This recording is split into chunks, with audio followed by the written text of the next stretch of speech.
جب بھی بیت اللہ پر نظر پڑے دعا کی قبولیت ہے. بہت سارے لوگ اس کو اتنی زیادہ اہمیت دیتے ہیں کہ بولتے ہیں نظر چوک گئی اور ایسا ہو گیا. ایسی بات نہیں. جب بھی بیت اللہ پر نظر پڑ جائے دعا کا اہتمام کرنا چاہیے. خصوصاً جب پہلی مرتبہ دیکھیں تو اور کیفیت کے ساتھ اور اہتمام کے ساتھ دعا کریں. دعا میں کیا دعا کریں گے؟ ایک دعا تو مشہور ہے ربنا آتنا فی الدنیا حسنہ وفی الآخرۃ حسنہ، جس کو آپ صلی اللہ علیہ وسلم نے جامع الدعا، دنیا اور آخرت کا سب کچھ اس میں آ گیا.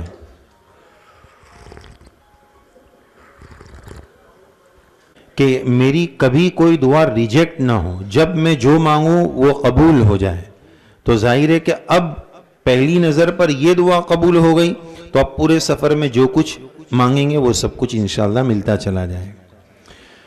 تو اس کا اہتمام کرنا چاہیے.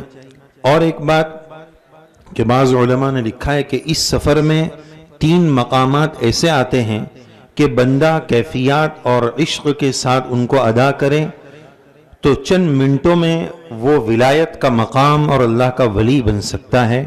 نمبر 1 بیت اللہ کی پہلی نظر، نمبر 2 عرفات کے میدان کی حاضری، اور نمبر 3 رسول اللہ صلی اللہ علیہ وسلم کے در دولت کی حاضری. اسی طرح ماؤں بہنوں کی طرف سے تقاضا آیا ہے کہ بال کاٹنے کے بارے میں جو بات بتائی گئی اس کو واپس کہا جائے. ٹوٹل بالوں کے چوتھائی بال، کوٹر، ربع، چوتھائی بالوں میں سے بال کا کٹنا ضروری ہے. اتنا ضروری ہے. تو اب اس کی ترتیب یہ ہے کہ بال کو 4 یا 3 حصوں میں تقسیم کر دیں، 4 چوٹیاں بنا لیں پیچھے کی طرف سے، اور نیچے سے اس کی لڑی بنا کر کونے سے اس کو کاٹ لیا جائے. بس قصر ہو گیا. عورتوں کے لیے اتنا ہی ہے. تو الحمدللہ یہاں ہمارا طواف، سعی اور عمرہ الحمدللہ مکمل ہو گیا. جو لوگ تمتع کریں گے وہ اب حلال ہو گئے، اور جنہوں نے قران یا افراد کیا ہے ان کے لیے بتایا کہ وہ ایک طواف کریں گے، طواف قدوم، انٹری کا طواف. اور حج کی جو سعی ہے، حج کے جو 6 واجب گنے ہم نے، اس حج کی سعی کو ایڈوانس یعنی حج سے پہلے بھی کر سکتے ہیں. اور جنہوں نے قران یا افراد کیا ہے اور وہ یہ طواف قدوم، انٹری والا طواف کر رہے ہیں، اس طواف کے ساتھ حج کی سعی کو ایڈوانس میں ابھی ملا سکتے ہیں. اگر ان کو ملانا ہے تو اس میں اجتباء، کندھا کھولنا، اور رمل یہ ضروری ہوگا.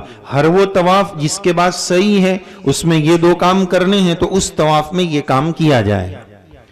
اگر سعی کو، حج کی سعی کو ایڈوانس کر رہے ہیں اس کے لیے احرام ضروری ہے اور حج کا احرام ضروری ہے. یہ مسئلہ بھی یاد رکھنے کی ضرورت ہے. پھر وہ حج کے احرام میں آ جائیں گے اتنے دن حج کی پابندی رہے گی. تو حج کی سعی کو ایڈوانس کر سکتے ہیں. نبی کریم علیہ السلام سے بھی اس کا تقدم ثابت ہے، تو اس کی گنجائش ہے، کر سکتے ہیں. اب ہم حج کا طریقہ اور حج کی ترتیب شروع کر رہے ہیں. سب سے پہلے ہم یہ یاد کر لیں اور یہ ذہن بنا لیں کہ حج کے کتنے دن ہیں؟ 6 دن. 5 نہیں بولیں گے انشاءاللہ. حج کے 6 دن ہیں. جو کرنا ہے وہی بولیں گے. اگر 5 بولیں گے تو پھر 5 ہی کر لیں گے. تو حج کے 6 دن ہیں. رسول اللہ صلی اللہ علیہ وسلم نے 13 کی رمی فرمائی. انشاءاللہ ہم بھی کریں گے. بولو انشاءاللہ. دل سے بولو انشاءاللہ. پکے ارادے سے بولو انشاءاللہ. اب وہاں جا کر پتا چلے گا یہ انشاءاللہ کیا ہے، تعالی ہے یا تعالی ہے. جی، یہ زندگی کا ایک ہی موقع ہے. اس کے بارے میں 1-2 بات اور تاکید کے لیے عرض کروں اور ایک تجربے کی بات بھی سناؤں. بہرحال حج کے 6 دن ہیں. 8 ذی الحجہ، 9، 10، 11، 12، 13. 8 سے لے کر 13 تک یہ 6 دن انشاءاللہ حج کے 6 دن ہیں. 7 تاریخ کو رات ہی میں آج کل ٹور والے اور کمیٹی والے مینا کے لیے لے کر چلے جاتے ہیں، اس میں جانے میں کوئی حرج نہیں ہے۔ جہاں تک گنجائش ہو مسئلے کی روشنی میں، اس گنجائش کے ساتھ ہمیں کوپریٹ کرنا چاہیے، چونکہ 40 لاکھ کا مجمع ہے، اس کو ایک ساتھ آگے بھی یہ 5-6 دن ایسے رہتے ہیں کہ 40 لاکھ ایک ساتھ ایک جگہ ہے۔ حج کے پہلے کوئی مدینہ میں ہے تو کوئی ادھر ہے، کوئی ادھر ہے، کوئی، لیکن یہ 6 دن میں پورا مجمع ایک ساتھ ہے، تو اس کو کنٹرول کرنے کے لیے کچھ انتظامی سہولت کے لیے آگے پیچھے کرنا پڑتا ہے، تو اس میں ہمیں ساتھ دینا چاہیے اگر حج کی عبادت پر کوئی اثر نہ پڑے تو 7 تاریخ کو لے کر جائیں تو جا سکتے ہیں، اس میں کوئی حرج نہیں۔ اب حج کا پہلا دن 8 ذی الحجہ ہے، اس دن ہمیں مینا میں رہنا ہے، 5 نمازوں کو اس کے وقت میں پڑھنا ہے، اور کوئی خاص عبادت حج کے تعلق سے اس دن میں نہیں ہے۔ یہ اس کی مثال ایسی ہے جیسے بچے لوگ بیٹ بال کھیلتے ہیں تو بولے پہلے ذرا ٹرائی بال ڈال، تو یہ ٹرائی بال ہے کہ ایک دن میدان میں آ جاؤ، فریش ہو جاؤ، کل سے عبادت کرنی ہے، تو اس لیے یہ ایک دن رکھا گیا ہے۔ آرام کے ساتھ ساتھ ان دنوں میں اب کیا کیا کرنا ہے اس کا مذاکرہ کریں، یہ بہت اہم مرحلہ رہتا ہے، یہ سیکھنے کا موقع رہتا ہے، تو ہمارے ساتھ کوئی عالم صاحب ہو یا کوئی جانکار ہو، بتانے والے ہو، تو اس کا خوب مذاکرہ، تاکہ کوئی غلط چیز نہ ہو جائے، کیا کرنا ہے، کس طرح کرنا ہے، تعلیم کا مذاکرہ، کیفیت کیسے پیدا ہو، یہ سب چیزوں کی ہمیں 8 تاریخ کو تیاری کرنی ہے۔ 5 نمازیں مینا میں پڑھنی ہیں 8 تاریخ کو، اور اپنے اپنے وقت میں کرنا ہے۔ یہ 8 تاریخ کو اور کوئی خاص عبادت حج کے تعلق سے نہیں۔ اس کے بعد حج کا دوسرا دن ہے 9 ذی الحجہ، یوم عرفہ، عرفات کے میدان کا دن اور عرفہ کا دن، جو بہت مبارک دن ہے، بہت اہم دن ہے، جس کے بڑے فضائل ہیں۔ دن بھی اہم، اور جس جگہ میں ہم پہنچنے والے ہیں 9 تاریخ کو، وہ بھی بڑا اہم ہے۔ 9 تاریخ کی فجر کو بھی مینا میں پڑھنا ہے۔ مبیت مینا یعنی ان راتوں کو مینا میں گزارنا، یہ مسنون ہے، یہ الگ سنت ہے۔ تو 9 تاریخ کی فجر بھی جو ہے وہ ہمیں مینا میں پڑھنی ہے۔ اب اس کے بعد لیکن ہوتا یہ ہے کہ اب آج کل جیسے ایک دن پہلے یعنی 7 کی رات ہی میں مینا میں پہنچا دیتے ہیں، اسی طرح 8 کی رات ہی میں عرفات میں پہنچا دیتے ہیں۔ اس میں بھی ہمیں ساتھ دینا چاہیے، اس لیے کہ اس سے حج پر کوئی اثر نہیں پڑے گا، یہ انتظامی سہولت کے لیے ہے، اگر رات ہی میں پہنچا دیے تو کوئی حرج نہیں ہے۔ ورنہ اصل ترتیب یہ ہے کہ 9 کی فجر کے بعد آرام وغیرہ اور غسل وغیرہ، فریش ہو کر، تازہ ہو کر اب جو ہے عرفات کے لیے نکلنا ہے۔ لیکن آج کل انتظامی سہولت کے اعتبار سے 8 کی رات کو ہی مینا میں پہنچا دیا جاتا ہے، عرفات میں پہنچا دیا جاتا ہے، تو اس میں کوئی حرج کی بات نہیں ہے، ہم چلے جائیں۔ اور ایک اہم مسئلہ کہ لبیک حج کی چل رہی ہے، حج کا احرام تمتع والے جو ہیں وہ اپنی ہوٹل سے بھی باندھ سکتے ہیں، حرم جا کر 2 رکعت نماز پڑھ کر آ کر بھی باندھ سکتے ہیں، اس میں کوئی حرج نہیں۔ عمرہ جب ہم نے طواف شروع کیا تھا تو لبیک ختم ہو گیا، اب جب حج کا احرام اپنی ہوٹل سے باندھا تو پھر سے لبیک شروع ہو گیا، اور اس لبیک کا وقت آپ کو بتایا تھا 10 تاریخ کی کنکری سے پہلے تک اس لبیک کا وقت رہے گا، تو اس کو بھی ہمیں جاری رکھنا ہے۔ اب 9 تاریخ کی صبح سے 13 کی عصر تک یعنی 23 نمازوں میں تکبیرات تشریق، اللہ اکبر لا الہ الا اللہ واللہ اکبر اللہ اکبر وللہ الحمد، 23 نمازوں میں ان تکبیرات تشریق کا پڑھنا مرد پر، عورت پر، حاجی پر، غیر حاجی پر، مسافر پر، مقیم پر، سب پر اس کا پڑھنا واجب ہے۔ یہ مس ہو جاتا ہے، چھوٹنا نہیں چاہیے۔ لبیک بھی پڑھنا ہے اور تکبیرات تشریق بھی پڑھنا ہے۔ لبیک کا وقت بڑے شیطان کی کنکری سے پہلے تک، اور تکبیرات تشریق ہر نماز، فرض نماز کے فوراً بعد 23 کی عصر تک، 13 کی عصر تک 23 نمازوں میں یہ پڑھنا واجب ہے۔ ہمارے یہاں تراویح کی دعا پڑھنے کا کتنا اہتمام کرتے ہیں، مسجد میں بورڈ بھی لگاتے ہیں، حالانکہ وہ حدیث سے اس کا ثبوت نہیں ہے، پڑھنا گناہ بھی نہیں ہے، اللہ کی تعریف کے کلمات ہیں، پڑھ سکتے ہیں، بعض علماء نے درود شریف پڑھنے کو بھی لکھا ہے، تو گنجائش ہے، لیکن اس کا اہتمام کتنا ہوتا ہے، اس سے زیادہ اس کے اہتمام کی ضرورت ہے۔ عموماً ہوتا کیا ہے، ایک رکعت چھوٹ گئی تو پڑھنا بھول جاتے ہیں۔ پہلے دن تو کبھی کبھار امام صاحب کو بھی مجمع یاد دلاتا ہے کہ اللہ اکبر، تو امام صاحب کو یاد آ جاتا ہے۔ تو یہ واجب ہے، لہذا یہ چھوٹے نہیں، 23 نمازوں میں اس کو پڑھنا ہے۔ اب 9 کی فجر کے بعد عرفات کے عمل کے لیے، عرفات کے میدان کے لیے ہمیں تیاری شروع کرنی ہے۔ زوال سے عرفات کا وقت شروع ہو جاتا ہے۔ عرفات میں مسجد نمیرہ ہے جہاں امام حج خطبہ بھی دیتے ہیں، وہاں ظہر اور عصر کی نماز ایک ساتھ ظہر کے وقت میں ہوتی ہے۔ چند شرائط نہ پائے جانے کی وجہ سے، چند مجبوریوں کی وجہ سے ہمیں وہاں نماز پڑھنے جانے کی ضرورت نہیں ہے، اس میں شریک ہونے کی ضرورت نہیں ہے۔ مسجد نمیرہ کا بعض حصہ عرفات سے خارج ہے، عرفات کے میدان میں داخل نہیں ہے، اس لیے ہم اپنے خیمے میں رہیں گے، ظہر کو ظہر کے وقت میں، عصر کو عصر کے وقت میں پڑھیں گے انشاءاللہ۔ یہ ترتیب رہے گی، اس مسجد نمیرہ میں ہمیں جانے کی ضرورت نہیں ہے۔ ظہر کی نماز کے فوراً بعد، زوال کے فوراً بعد ظہر پڑھ کر ہمیں مغرب تک عرفات کا وقوف کرنا ہے۔ جو عرفات کے میدان میں آ گیا، اب مغرب سے پہلے اس کے لیے نکلنا درست نہیں ہے، نکل جائے گا تو دم لگ جائے گا۔ مغرب تک وہاں رہنا، عرفات کے میدان میں رہنا ضروری ہے۔ لیکن یہ حج کا دوسرا فرض ہے، وَلَوْ سَاعَةً، اگر ایک سیکنڈ کے لیے بھی کوئی اس میدان میں آ گیا اس کا حج ہو جائے گا۔ دیکھو کتنا آسان حج ہے، کچھ پڑھنا نہیں ہے، جو آ گیا ایک منٹ کے لیے، چند لمحوں کے لیے، اس کا بھی فرض ادا ہو گیا۔ بہت سیریس پیشنٹ ہوتے ہیں تو ان کو فلائٹ میں اور ہیلی کاپٹر میں گورنمنٹ لاتی ہے چند منٹ کے لیے اور لے کر چلے جاتے ہیں، ان کا فرض ادا کرا دیتے ہیں۔ تو آ گئے اس کا فرض ہے، لیکن جو آ گیا وہ مغرب سے پہلے جائے گا تو دم لگ جائے گا، لہذا مغرب تک وہاں قیام کرنا ہے۔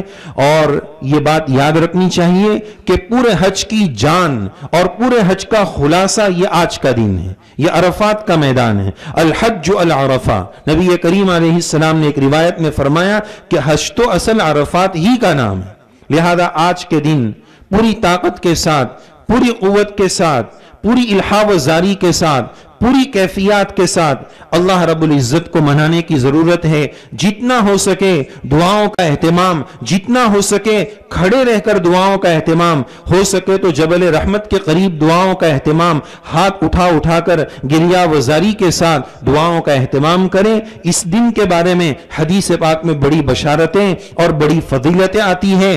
شیطان بدر کے بعد سب سے زیادہ ذلیل عرفات کے دن ہوتا ہے، اس لیے کہ وہ اللہ رب العزت کی مسلسل رحمتیں اور معافی کا اعلان دیکھ کر وہ رسوا اور پریشان ہو جاتا ہے۔ وہ اللہ رب العزت کی طرف سے کرم کا سب سے اہم دن ہے۔ حدیث پاک میں آتا ہے اللہ رب العزت اس دن آسمان دنیا پر نزول اور اجلال فرماتے ہیں، حاجیوں کی قربت کا اعلان فرماتے ہیں، فرشتوں پر فخر فرماتے ہیں، حجاج کی قربت کا اعلان کرتے ہیں اور بندوں کو جہنم سے دوری کا اور جنت کا اعلان فرماتے ہیں۔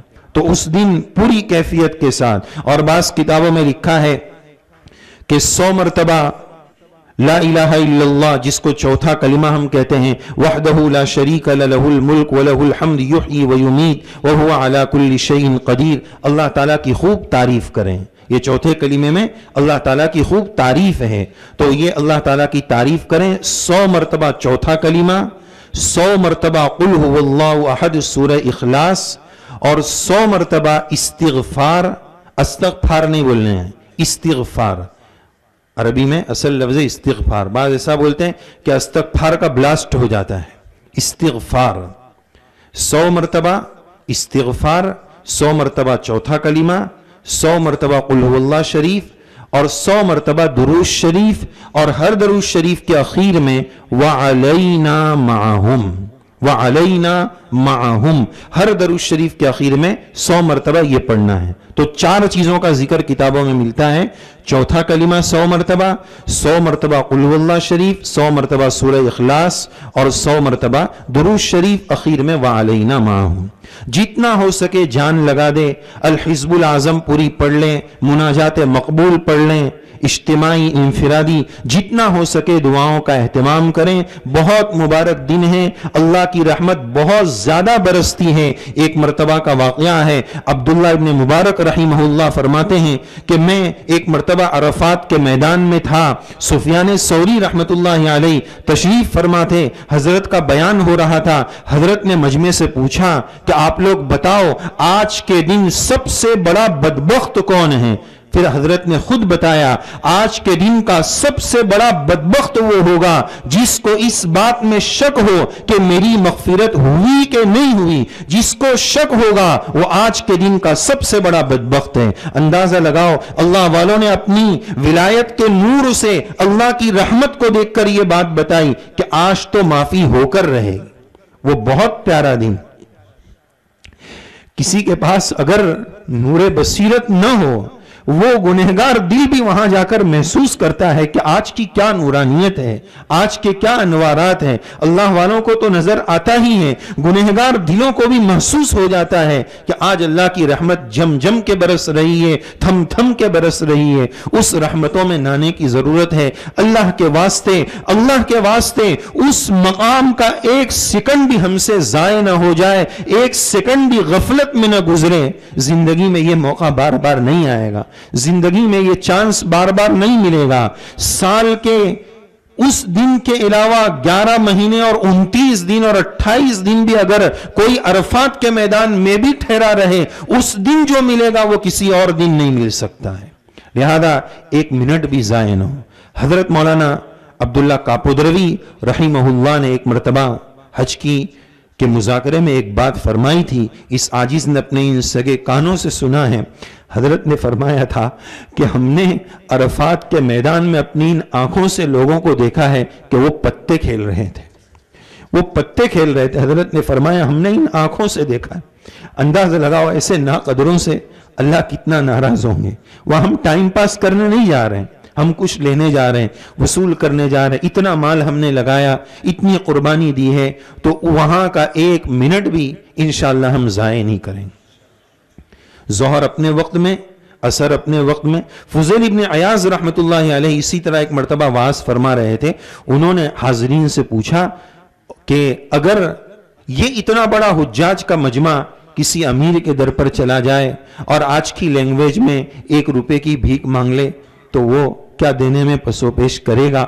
تو وہ ارحم الراحمین اکرم الاکرمین، اتنا بڑا مجمع عرفات کے میدان میں جب اس کے ساتھ سامنے لجاجت کے ساتھ گڑ گڑائے گا تو اس کی رحمت کو کیوں جوش نہیں آئے گا؟ ضرورت ہے اللہ کی رحمت کو جوش میں لانے کے لیے ہم وہ کیفیات پیش کریں، وہ جذبات پیش کریں، وہ دعاؤں کا اہتمام کریں۔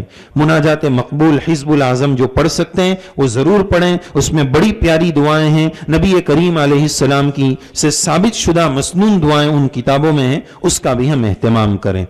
اس دن مغرب کی نماز کو مغرب کے وقت پر نہیں پڑھنا ہے۔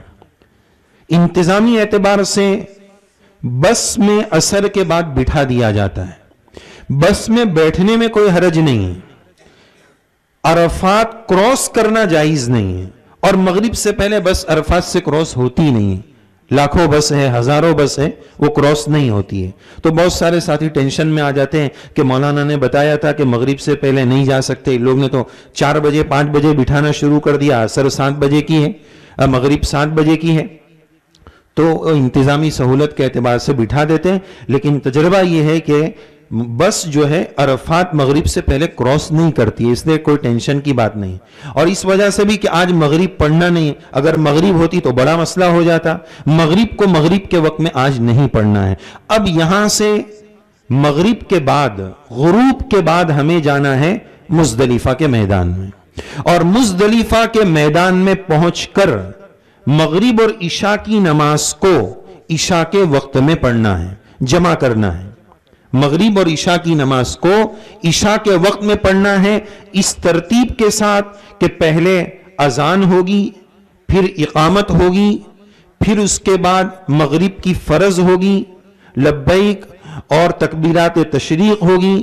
اب بلا اقامت کے فوراً عشاء کی فرض شروع ہوگی. عشاء کی فرض کے بعد مغرب کی سنتیں ہوگی, پھر عشاء کی سنتیں اور وتر ہوگی. عشاء کے بعد وہ لبیک اور دعا جو ہے تکبیرات تشریق وہ پڑھنی ہے. تو ترتیب سمجھ میں آ گئی, ایک اذان اور ایک اقامت.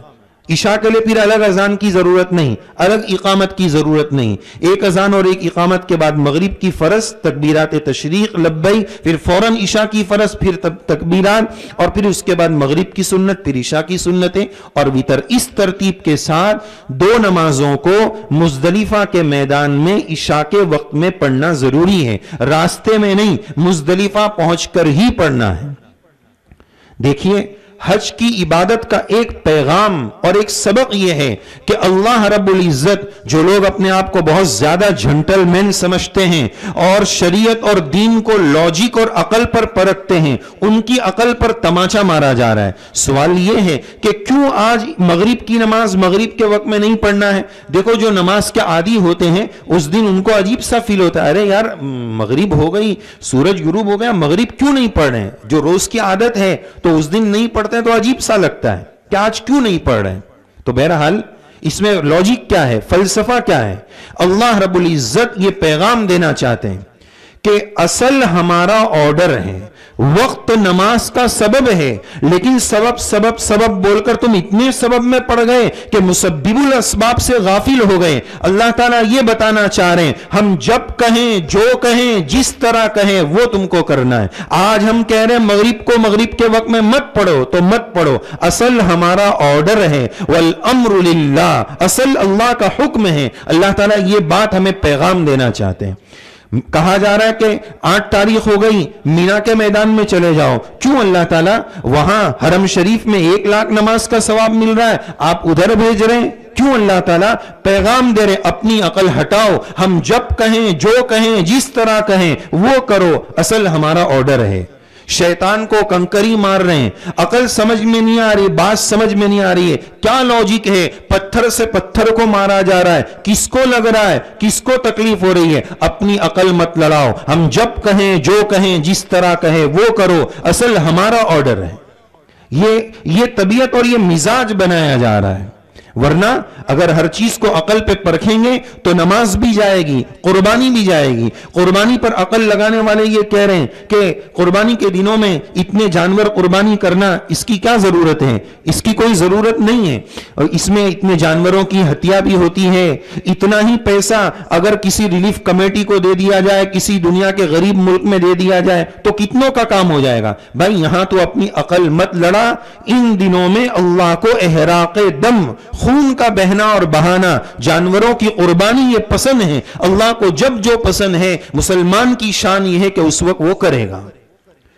تو مغرب کی اور عشاء کی نماز مزدلفہ کے میدان میں پڑھنی ہے. اللہ تعالیٰ عقل کو بھی ٹھکانے لگاتے ہیں. گھر پہ تو ہماری بڑی نزاکتیں رہتی ہے, اے سی کم ہوا, اے سی زیادہ ہوا, نیند نہیں آ رہی ہے, ارے گدا کیوں بدل گیا, ارے میری چادر کیوں بدل گئی, تو بھی مجھے نیند نہیں آتی ہے. لیکن اس دن عقل ٹھکانے آ جاتی ہے, پتھروں پر ایسی شاندار نیند آتی ہے کہ سال بھر ویسی نیند نہیں آتی.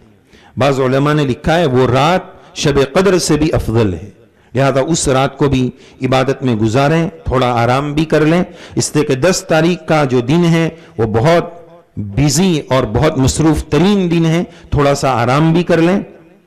اور رات میں 70 کنکریاں, اس کو رکھ دو بھائی, 70 کنکریاں مزدلفہ کے میدان سے چن لیں. 70 کنکریاں, ایک بوٹل لے لیں, اس بوٹل میں 70 کنکریاں جو چنے سے بڑی اور کھجور کی گٹلی سے تھوڑی چھوٹی ہو, اس طرح کی 70 کنکریاں مزدلفہ کے میدان سے چن لیں. وہاں سے چننا زیادہ بہتر ہے. رات میں یہ کام کر لیں, اور سہولت ہو تو پانی سے ان کنکریوں کو دھو بھی لیں, صاف بھی کر لیں, تاکہ پاکی کا یقین اور اطمینان ہو جائے. تو یہ 70 کنکریاں وہاں سے لے لیں, رات کو عبادت میں گزاریں, کچھ آرام بھی کر لیں, اور تہجد کا خوب اہتمام کریں.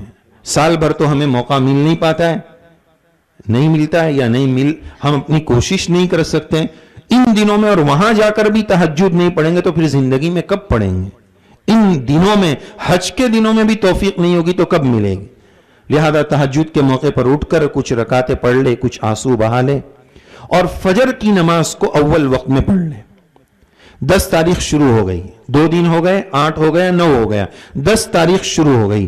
یہ سب سے مصروف ترین بیزی شیڈیول والا دن ہے، اس لیے حالانکہ یہ عید الاضحیٰ کا دن ہے، عید کا دن ہے، لیکن چونکہ آج بہت سارے کام کرنے ہیں تو شریعت نے کرم یہ کیا کہ حاجی سے عید الاضحیٰ کی نماز معاف ہے، اس پر عید الاضحیٰ کی نماز نہیں۔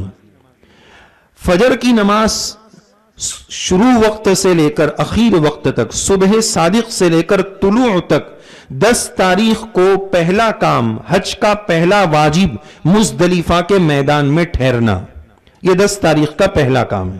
ماں و بہنوں کے تعلق سے ایک بات یہ یاد رکھنا چاہیے، اگر وہ عمرہ پر تمتع کر رہے ہیں اور عمرہ پر آ رہے ہیں، پہلے عمرہ کرنا ہے اور ایام میں ہیں تو نیت تو وہ فلائٹ میں کر لیں گے، لبیک بھی پڑھ لیں گے۔ اب عمرہ کے لیے ان کو پاکی کا انتظار کرنا پڑے گا، جب وہ پاک ہوں گے تب وہ عمرہ کریں گے۔ حج کی بات حج کے مطابق آگے آئے گی۔ تو بہرحال 10 تاریخ کا پہلا کام ہو گیا مزدلفہ کے میدان میں ٹھہرنا، اور جس طرح عرفات میں ہم نے دعاؤں کا اہتمام کیا، مزدلفہ میں بھی دعاؤں کا اہتمام کریں۔ اگر چند سیکنڈوں اور منٹوں کے لیے بھی کوئی فجر کے بعد مزدلفہ میں ٹھہر گیا تو اس کا واجب ادا ہو جائے گا۔ ماں و بہنوں کے لیے کوئی مجبوری ہو، کوئی پریشانی ہو تو وہ مزدلفہ کا وقوف نہیں کرے گی تو دم نہیں ہوگا۔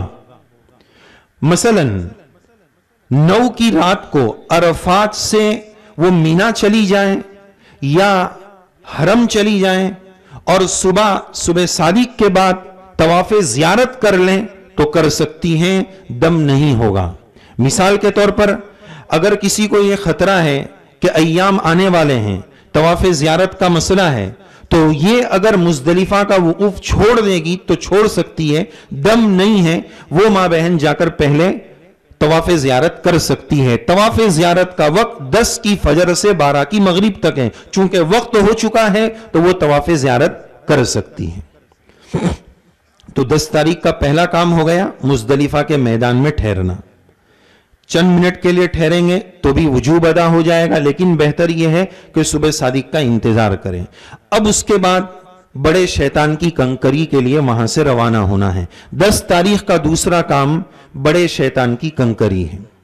وہاں 3 شیطان، جمرہ، عقبہ، وسطیٰ اور صغریٰ، 3 قسم کی بڑی بڑی عمارتیں بنی ہیں، حوض بنا ہوا ہے حوض جیسا، اور اس حوض جیسے کے بیچ میں لمبی اور اونچی، اب تو 3-4 فلور ہو گئے، بڑی سہولتیں ہو گئی ہیں، تو اس جگہ پر جا کر ہمیں جو 70 کنکری لی ہے اس میں سے تیسرے بڑے شیطان کو، آج صرف ایک شیطان کو 7 کنکریاں مارنی ہیں۔ کنکری مارنے کی ترتیب اور طریقہ یہ ہوگا کہ سیدھے ہاتھ کے انگوٹھے اور شہادت کی انگلی کے درمیان اس طرح کنکری کو پکڑنا ہے اور بسم اللہ اللہ اکبر رغمن للشیطان ورزن للرحمن اللہم اجعلوا حجا مبرورا وذنبا مغفورا وسعیا مشکورا، یہ پڑھنا ہو یاد ہو تو پڑھ لیں، ورنہ بسم اللہ اللہ اکبر اللہ کو راضی کرنے کے لیے، شیطان کو ناراض کرنے کے لیے اتنا پڑھ لے اور 7 کنکریاں اس طرح ماریں۔ اس پلر پر کنکری کا لگنا ضروری نہیں ہے، اس حوض میں گرنا ضروری ہے۔ اس پلر پر لگی اور ریٹن وہ باہر آ گئی، اس حوض میں نہیں گری تو وہ کاؤنٹ نہیں ہوگی، اس کو پھر سے مارنا پڑے گا۔ حوض میں گرنا ضروری ہے، یہ مسئلہ یاد رکھیں۔ تو اوپر بھی بات آ گئی، حج کی لبیک کا وقت کب تک ہے؟ اس کنکری سے پہلے پہلے، یہ کنکری شروع ہو گئی، اب حج کی لبیک کا وقت مکمل ہو گیا۔ تو کنکری کی ترتیب سمجھ میں آ گئی، بسم اللہ اللہ اکبر رغمن للشیطان ورزن للرحمن، اور بلا ضرورت نائب بنانا کہ تو میری طرف سے مار لینا جیسے مائیں بہنیں بنا دیتی ہے، یہ درست نہیں ہے۔ جو چل کر آ سکتا ہو یا جو ویل چیئر پر آ سکتا ہو، آسان لفظوں میں سمجھنے کے لیے، جس کے اندر اتنا کرنے کی طاقت ہو، ادھر دیکھو، جس میں اتنی طاقت ہو جو ایسا کر سکتا ہو، اس پر خود رمی کرنا، کنکری مارنا ضروری ہے. وہ نائب نہیں بنا سکتا، چاہے وہ ویل چیئر پر آئے، کسی اور طریقے پر آئے. لہذا اس میں نائب نہ بنایا جائے. مجبوری کا موقع ہو جس میں اتنی بھی طاقت نہ ہو، وہ اتنا زیادہ بیمار ہو، تو پھر وہ نائب بنا سکتا ہے، ورنہ خود کا مارنا ضروری ہے. 10 تاریخ کی رمی کا وقت صبح سے شروع ہو جاتا ہے. اب بڑے شیطان کی رمی ہو گئی. اس کے بعد تیسرا کام، 10 تاریخ کا تیسرا کام قربانی کرنا. جنہوں نے قران کیا ہے اور تمتع کیا ہے ان پر قربانی واجب ہے. افراد والے پر قربانی واجب نہیں ہے، کرنا چاہے تو مستحب ہے، وہ کر سکتا ہے. قران والے پر اور تمتع والے پر قربانی واجب ہے. اور مسئلہ چونکہ وقت کم ہے، 9:15 کو بات ختم کرنی ہے، اس لیے بہت ذہنی اعتبار سے کشمکش ہے کہ کیا لیا جائے اور کیا چھوڑا جائے، اور اتنے وقت میں اس کو سمیٹنا بھی ہے، تو تھوڑا آپ جلدی جلدی ساتھ دیں. بہرحال جو حاجی وہاں پر مقیم ہے، مسافر نہیں ہے، اس میں ڈیٹیل ہے، اس کو حذف کر دیتا ہوں، جس کی تفصیل آپ بعد میں پوچھ سکتے ہیں. جو حاجی وہاں پر مسافر نہیں ہے، مقیم ہے، اور وہاں پر صاحب نصاب ہے، اتنا پیسہ ہے جس سے صاحب نصاب بن جاتے، مثلا 62.5 تولہ چاندی کی رقم 30,000 25,000، یعنی جس پر انڈیا میں اپنے ملک میں حج بقرعید کی قربانی واجب ہوتی ہے، جتنے پیسے پر اتنے پیسے اگر وہاں پر ہے تو ایسے حاجی پر 2 قربانی واجب ہوگی. حج قران یا تمتع کی ایک قربانی اور عید الاضحیٰ کی دوسری قربانی. حج والی قربانی وہیں کرانا ضروری ہے، بقرعید والی قربانی اپنے مقام پر بھی کرائی جا سکتی ہے، دے سکتے ہیں حصہ، تو ان پر 2 قربانی ہو جائے گی. یہ بھی بڑا مسئلہ ہے، بہت اہم مسئلہ ہے کہ وہاں نمازیں قصر کرنی ہے یا پوری کرنی ہے. یہ بہت طویل مسئلہ ہے، میں اس کو حذف کر آگے جانا چاہ رہا ہوں کیونکہ وقت بہت کم ہے، اس کو بعد میں ساتھی سمجھ سکتے ہیں. بہرحال تو کہاں بات پہنچی؟ قربانی پر. قربانی میں بڑا احتیاط کی ضرورت ہے کہ ساتھیوں سے درخواست ہے پلیز فون سوئچ آف کر دیں یا فلائٹ موڈ پر کر دیں، اس سے ذہن بھی بٹتا ہے اور آپ کو بھی سمجھنے میں دشواری ہوگی، دوسروں کو بھی تکلیف ہوگی. تمام ساتھی بس اب 1 ہی گھنٹہ رہ گیا ہے تو تھوڑا ساتھ دے دیں، فون بند کر دیں. قربانی کے بارے میں بڑے احتیاط کی ضرورت ہے. دیکھو 10 تاریخ کے یہ جو 3 کام ہیں، بڑے شیطان کی کنکری، قربانی، پھر اس کے بعد بال کا مسئلہ، منڈانا یا حلق کرنا یا کتروانا، یہ 3 واجب میں ترتیب بھی واجب ہے. حضرت امام ابو حنیفہ رحمہ اللہ کے نزدیک ان 3 کاموں میں ترتیب بھی واجب ہے. آگے پیچھے ہو گیا تو دم لگ جاتا ہے. ان 3 کاموں میں ترتیب کی رعایت کرنا ضروری ہے کہ پہلے بڑے شیطان کی کنکری، پھر قربانی اور پھر اس کے بعد حلق. ابھی آج کل عموماً یہ ہوتا ہے کہ بینک میں پیسہ جمع کرا دیتے ہیں ہماری طرف سے قربانی. اچھی بات ہے، ٹھیک بات ہے، لیکن اطمینان ضروری ہے. بہتر تو یہ تھا کہ ہم خود اپنے ہاتھ سے کرتے، اپنی نگاہ سے کرتے، لیکن تلخ تجربات اس سلسلے میں بڑے نظر آئے ہیں اور ہوئے بھی ہیں. اس لیے ہماری اپنی رائے تو یہی ہے کہ خود قربانی کریں. وہ سب کو بولتے ہیں 8 بجے ہو جائے گی، 10 بجے ہو جائے گی. ارے بھائی ہمارے یہاں 10 بکرے کاٹنے ہوتے ہیں تو ظہر اور عصر ہو جاتی ہے. یہ لاکھوں بکرے کیسے 8 بجے اور 10 بجے ہو جائیں گے؟ اب وہ بول دیا اور ہم مطمئن ہو کر حلق کرا لیتے ہیں. مان لو اگر قربانی نہیں ہوئی اور حلق پہلے ہو گیا تو دم ہو جائے گا، اور یہ دم لگا اس کا ہم کو پتہ بھی نہیں چلے گا. وہ تو فون کریں گے نہیں کریں گے، وہ کہاں سے فون کریں گے؟ بس وہ تو اسی وقت پیسہ جمع کراتے وقت بول دیتے کہ 8 بجے تمہاری ہو جائے گی، 10 بجے تمہاری ہو جائے گی. وہ ہوئی کہ نہیں ہوئی؟ نہیں ہوتی ہے اس کی تو بدگمانی نہیں ہے، لیکن کافی تاخیر سے ہوتی ہے. بعضوں نے عجیب عجیب باتیں بتائی ہے جس کو ذکر کرنے کی ضرورت نہیں ہے، بس احتیاط ضروری. اپنے ہاتھ سے قربانی ہو تو بہت ضروری. پچھلے سال کا ایک تجربہ عرض کروں. بندے نے سوچا تھا ہم اپنے ہاتھ سے قربانی کریں گے، تو ہم نے اسی طرح ترتیب بنائی اور ایک بندے کو ہائر کیا کہ ہم آپ سے قربانی کروانا چاہتے ہیں اور ہم آپ کو پیسے نہیں دیں گے، ہم وہاں آ کر اپنے ہاتھ سے کریں گے. تو اس نے کہا کہ حصہ یعنی ہم کو پیسے دے دیں گے اور ہم کریں گے تو اتنے ریال، اور تم آ کر کریں گے تو 500 ریال. اس طرح ان کے ساتھ ڈیل ہوا. ہم نے کہا ٹھیک ہے 500 ریال تو 500، ہم وہاں آ کر کریں گے. اب آپ یقین جانیے جب وہاں گئے قربانی کے لیے، تقریباً 60 جانور ہو گئے تھے. ساتھیوں نے کہا ہم بھی کریں گے آپ کے ساتھ، اور 4-5 ساتھی بندے کے ساتھ آئے بھی تھے کہ ہم بھی چلتے ہیں. تو آپ یقین جانیے وہ بکرے دیکھ کر سمجھ میں نہیں آ رہا میں کیا لفظ بولوں کہ وہ بکرے کے بچے تھے اللہ معاف کرے یا کتے کے بچے تھے, قربانی کے لائق نہیں, کچھ نہیں. 3-4 بکرے کٹے تو وہ ایک بھائی آیا, اس کو بولا اے میرا بکرا کیسے کٹوا دیا, یہ تو میرا تھا. اب آپ اندازہ لگاؤ اندر کیا جھول جال ہوگا.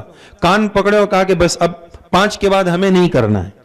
اب آپ جانتے ہیں حاجی کتنے اتاولے ہوتے ہیں. یہاں ہمارے ساتھ کیا حادثہ ہوا, وہ 55 کو 60 لوگوں کو کچھ پتا نہیں ہے کہ یہاں کیا ہو رہا ہے. اب وہ تو فون پہ فون, ہلک کرائے, ہوا. اب یہ پوری کہانی کیسے سنا ہے ان کو, اتنی پریشانی ہو گئی. لیکن چونکہ سب کی ذمہ داری لی تھی اور اللہ کو جواب بھی دینا ہے, قربانی کا مسئلہ تھا, 5 کے بعد ہم نے کہا ہم کو نہیں کرنا ہے. وہ سمجھ میں نہیں آ رہا ہے قربانی ہو رہی ہے نہیں ہو رہی ہے, کیا ہو رہا ہے, کوئی دماغی کام نہیں کر رہا.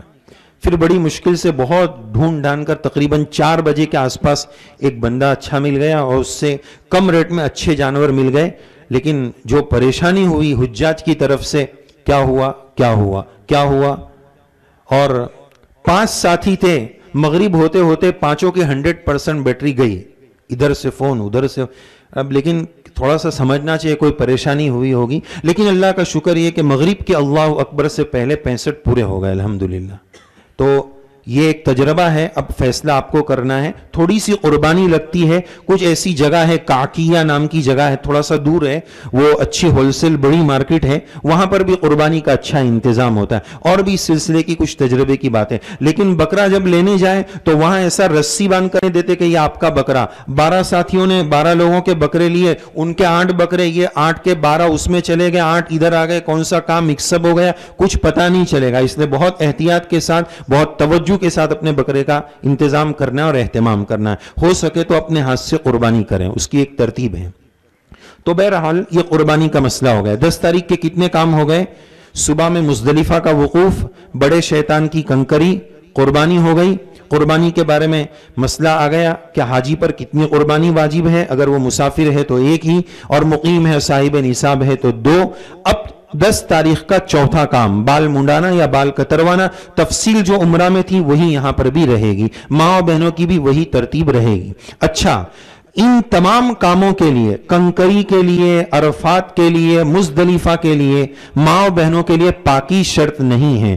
سعی کے لیے بھی پاکی شرط نہیں ہے. مسعی یعنی سعی کی جگہ میں ایام کے دن, ایام میں بھی جا سکتے ہیں, حیض کی حالت میں بھی جانے کی گنجائش ہے. مسعی راجح قول کے مطابق مسجد میں داخل ہو جانے کے باوجود بھی اب وہ اس کی استقلالی حیثیت ہونے کی وجہ سے ایام میں بھی عورتیں اس میں جا سکتی ہیں, صحیح بھی کر سکتی ہیں. تو بہرحال 4 کام ہو گئے, بال کا بھی مسئلہ ہو گیا. اب 5واں کام طواف زیارت. طواف زیارت کا وقت 10 کی فجر سے 12 کی مغرب تک ہے. مشورہ یہ ہے, بہتر تو یہی ہے کہ جتنا جلدی ہو جائے, لیکن ہم کمزور ہیں, مائیں بہنیں ساتھ میں ہیں, اس لیے مشورہ یہ ہے کہ 11 کو طواف زیارت کیا جائے. 11 کو طواف زیارت کیا جائے. حلق یا قصر کرتے ہی احرام کی پابندی ختم ہو گئی, اب ہم اپنے کپڑے میں آ گئے, تو طواف زیارت اپنے کپڑے میں ہوگا. اور حج کی سعی کو اگر ایڈوانس نہیں کیا ہے تو طواف زیارت کے فوراً بعد بھی کر سکتے ہیں, اور ڈیلے کرنا ہو تو ڈیلے بھی, تاخیر بھی کر سکتے ہیں, 13 کے بعد بھی کر سکتے ہیں, اس میں گنجائش ہے. فوراً کرنا ہے تو چونکہ سادے کپڑے میں ہیں اس لیے اجتباء تو مرد حضرات نہیں کریں گے, لیکن رمل اس طواف میں 3 چکروں میں مرد کریں گے, اگر ان کو اس طواف زیارت کے بعد سعی کرنی ہو تو. تو مشورہ یہ ہے کہ درمیانی 11 تاریخ کو طواف زیارت کر لیں, 12 تک ڈیلے نہ کریں. مائیں بہنیں اگر ایام میں ہیں اور ان کے حیض کا موقع 10 کی فجر سے 12 کی مغرب تک ٹوٹل وقت رہا تو اب وہ پاکی کا انتظار کریں, جب بھی پاک ہوں گے وہ طواف زیارت کریں گے. ان کے اوپر اس تاخیر اور اس ڈیلے کرنے کی وجہ سے کوئی دم نہیں ہوگا, اس لیے کہ یہ اللہ کی طرف سے. ہاں, اگر کسی بہن کو اتنا وقت مل گیا, یہ 10 کی فجر سے 12 کی مغرب کے بیچ میں اتنا وقت پاکی کا مل گیا کہ وہ اپنے مقام سے مسجد حرام جا سکتے ہیں, 4 چکر یا پورا طواف,